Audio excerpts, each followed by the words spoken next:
Yo, you guys, this is Blacklisted the Abyss, and you're watching my review from Brynhildr in the Darkness, aka Kogoro no Brynhildr, aka Goku Koku no Brynhildr, Episode 6. Alright? And if you've noticed, my reviews have been a day late recently, and that should be done with now. With this review, I'll probably get World Trigger up by the end of the night, so yeah, that should be it for that. But guess I'm finally caught up, kind of. Yeah, that's that. So I guess I'll just get into the review now. Um, this episode starts off right where it left off. Shino has just been killed by Kikako, and Neko is not happy about this. Okay, and what makes it worse is that Kikako walks over to Shino's body and just pulls the harness out of her neck. All right, and this just pushes Neko over the edge. Okay, so she wants to go and she wants to go fight Kikako and take her out. But Murakami, he stops her and says, "No, you can't. You'd just be wasting your life. That wouldn't be getting revenge for anyone. You'd just be killing yourself. Like, no one wants this, right?" And his words alone, he knew that that wouldn't be enough to stop her. So he hung her up, like pressing the button on the back of her harness, and forced her to listen, and made it so that she could not fight back. So he pretty much forced her to stop. All right, and then after that, even after she calms down, the situation doesn't get better because Kotori shows up. All right, and how it is that she's just now showing up, I have no clue. She left with Neko, and then Murakami left after them. Yet she gets there after both of them. Like I don't get how that works, but whatever. Um, she shows up and she starts shouting like an idiot. All right, this was stupid. I'm sorry.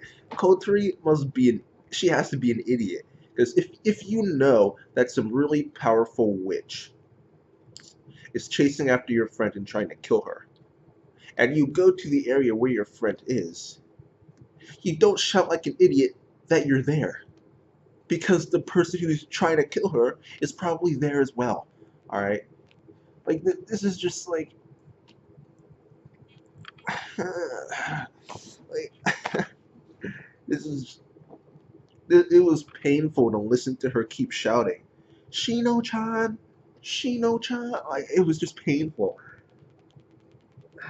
And sure enough, Kikako sees her. All right. So Neko has to go out and be a distraction so that Murakami can go and pull her away. All right. And she didn't just go without a plan. Murakami told her what to do. All right. And Kazumi, she should have realized this. It should be clear by now that Murakami is smart. So I don't know why she would. She doubted Murakami a couple of different times in this episode because this wasn't the last time. All right. She needs to just realize that Murakami is an idiot and that he wouldn't send her out there without a plan. All right. And the plan that he does give her is that there's some jet lag between when she's charging up her beam. Never mind. I was gonna make it a really bad internet joke, but no. Uh, you could probably figure it out, but never mind. I'm not even gonna go there. I can't get out of my head now. There's a there's jet lag between when she's charging up her beam and when it actually fires and reaches the target. So Neko takes advantage of that to dodge each time. All right, that's the plan. All right, and meanwhile, Kotori, she goes off and she ties herself to a pole, and she's going to try and substitute herself with Neko to save Neko, but get herself killed. Okay, and this is what Kano's foresight showed, that Neko is going to be tied up to a pole. That's why, because Kotori, I forgot her name for a second, because Kotori is going to sacrifice herself pretty much. All right. Um, Now, no one wants that. No one wants that. Neither does Murakami. And he's asking, like, why would you do that? It turns out that, well, she doesn't have any pills left, so she was going to die anyway. So she figures I might as well die saving Neko. So, okay. But luckily, Murakami figures out something, and that's just not necessary for her to die. Right? She was going to substitute herself for Neko, but Murakami says no. All right, you are going to sacrifice, or you're going to substitute yourself with Kikako. All right. So no, it wasn't the whole she shoots her laser and then Kotori switches with her and then Kikako's laser ends up hitting her. She ends up hitting herself with her. It wasn't anything like that. All right. It was it was so freaking simple. She just substituted with Kikako. Then Kikako's tied up, and Murakami just walks up, boom, hangs her up, and that's that. All right. And this is the other time Kazumi didn't trust Murakami. All right. Once Murakami figured that out, that Kotori could just switch with Kikako, that's when the foresight changed. And even after Kana told her the foresight changed, Murakami figured something out, she's still yelling at Murakami, like, what are you doing, Murakami? Nico's about to be killed. What's wrong with you? Stop wasting time, blah, blah, blah. I'm like, come on. Come on. You've got to have more faith in him than that. Especially since the foresight changed. All right? Like, you gotta have faith, man. You just gotta, it's not even faith, it's just intelligence. Right? If Kana tells you the foresight changed and she's not yelling like, oh my god, now all of them are gonna die, or like something that makes you think that the foresight has become worse than it was before, then there's no reason to doubt Murakami. There's no reason to doubt that some like that he's gonna screw up or something. Like it's, I'm making a big deal out of it, even though it's not a big deal. But I don't know. This just annoyed me that she would have that little faith in him, even though it's clear that that he figured something out. But whatever. Um, they go through with the plan, and Murakami's explaining everything. And the one thing that got me was that he explained it all out loud. He wasn't thinking it; he was actually saying it out loud. So Kikako heard everything. And then after they all leave to go after Kotori, because Kotori disappears to go die by herself, um, they all leave. After all that, Kikako was still tied to the pole, and that blue-haired guy showed up. All right, and will they kill Kikako? I don't know. He said that technically she did succeed in her mission because she got she reached her quota in terms of like the number of harnests. But he did still say that she'd be severely punished. So I don't think they'll legit kill her, but you never really know because these guys don't really care. So you never know with them. But if Kikako tells the blue-haired guy what Murakami said, then that means they're screwed because then they'll know how big of a threat Kotori is. So, because like Murakami said, her power is actually pretty OP. If you're looking to defeat a witch, all you have to do is substitute yourself with them, and then they're automatically defeated. So, like, that's super OP. Like, in any other case, this wouldn't be very OP unless you're, like, jumping off of a building or something, but, like, even then, even if you're jumping off a building, you wouldn't be able to give them enough time to do something to save themselves. But if you wait too late and substitute then are they even going to die? Because is the momentum of falling off of the building carried over as well? Or is it to them, they were standing up, now all of a sudden they're a couple feet above the ground and then they fall and then they're like, ow, that hurt, what happened? So just the momentum carry over? Like it's even then, even in a situation like, if you're standing in front of a train, how about that? You're standing in front of a train and then you substitute. How about that? That's like, so it's not even that much of an OP power. It's just in this case in particular, in this series specifically, against these particular opponents in the witches with harnessed in their necks, only then is it a super OP power. Okay, so yeah, so they might not let that go. So yeah, but oh, they won't. If she dies, they won't have to worry about that. But she doesn't die because Murakami and Neko, they end up finding her. All right, and she doesn't want to survive if it means taking away someone else's life. In other words, using their pills.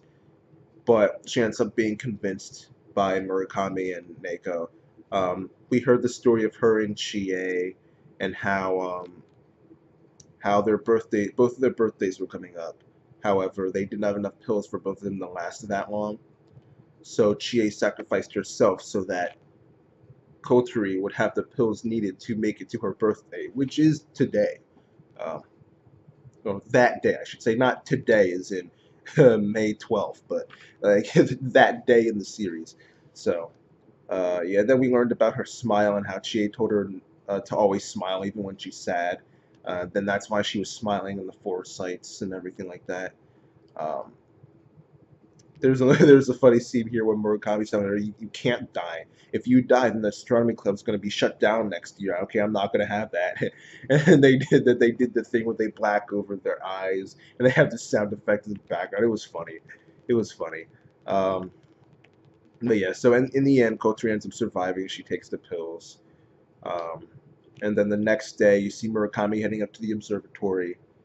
Everything that happened with Kikako was covered up. The news was talking about, oh, was it a gas explosion? Was it a volcanic eruption? So apparently there's a volcano in the area. Hmm. All right, okay. But yeah. So these guys, they've got it in with the police. They control the police, the media. Who know these guys? They've got power, right? They've got they've got power to manipulate things as well. All right. So hopefully we get more details about who they are at some point. But after that, it was funny because after that he goes up to the observatory. Then him and the censors, they had a party up there. Right? Murakami and the censors, they had a party up there at the observatory, and we weren't invited. All right, we were on the outside looking in, and all we could see were glares and the sun. People in Crunchyroll were saying, "Ah, the sun, man. I praise the sun, but right now it's like my worst enemy." Oh well, I guess I'll have to pay the booby fee and buy the Blu-rays. So it was funny, but later on, Murakami ends up telling them that he knows someone who might be able to get them more pills, so they get down the business real quick.